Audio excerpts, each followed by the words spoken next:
Efisiensi anggaran yang telah diteken Presiden Prabowo Subianto diharapkan mampu dirasakan manfaatnya oleh masyarakat. Namun nyatanya beragam pendapat dan kekhawatiran muncul terkait dampak dari kebijakan ini. Presiden Prabowo Subianto telah menaikkan instruksi Presiden nomor 1 tahun 2025 tentang efisiensi belanja dalam pelaksanaan APBN dan APBD tahun 2025. Dalam keputusan itu, Presiden Prabowo meminta jajaran pemerintah pusat dan daerah untuk menghemat anggaran hingga 306,7 triliun rupiah. Perjalanan dinas dikurangi, potong setengah. Dengan setengah kita bisa menghemat 20 triliun lebih. Kalau kita hitung 20 triliun, berapa puluh ribu sekolah, gedung sekolah bisa kita perbaiki.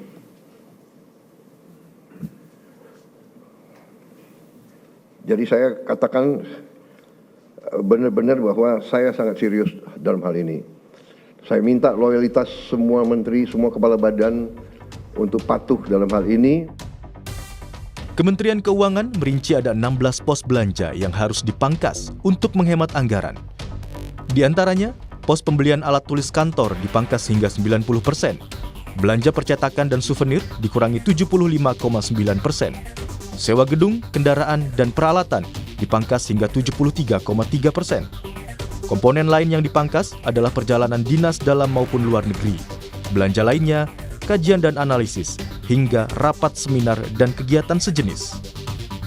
Pos belanja kementerian dan lembaga yang juga terdampak diantaranya anggaran untuk jasa konsultan dikurangi hingga 45,7%.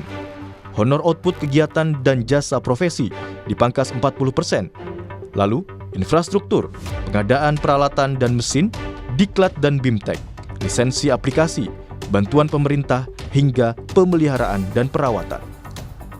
Menteri Sekretaris Negara Prasetyo Hadi menyebut sebagian dana hasil penghematan akan digunakan untuk memperluas jangkauan penerima manfaat program makan bergizi gratis.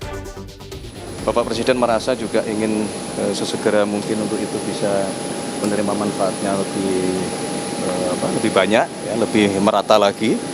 Nah, tentunya di situ ada konsekuensi, mungkin kita memerlukan penambahan biaya. Nah, sehingga dari hasil penghematan yang kemarin kita lakukan, pemerintah lakukan, ya, ada kemungkinan juga nanti akan diprioritaskan juga untuk menambah program makan bergizi. Yang juga jadi pertanyaan publik terkait efisiensi soal pelayanan publik dan gaji ASN. Istana memastikan pemerintah akan membayarkan gaji ke-13 dan ke-14 bagi aparatur sipil negara. Serta pemerintah tak akan memotong anggaran terkait pelayanan publik hingga bantuan sosial. Ibu Menteri Keuangan sudah ngasih pernyataan kan, dan efisiensi yang disampaikan oleh Presiden itu kan tidak termasuk belanja pegawai, ya. Buat gaji pegawai itu kan bukan bagian yang diefisienkan. Jadi gaji ke-13 sama THR itu merupakan hak dari para pegawai negeri dan itu akan dibayarkan. Menteri Keuangan kan sudah juga memberikan pernyataan soal itu.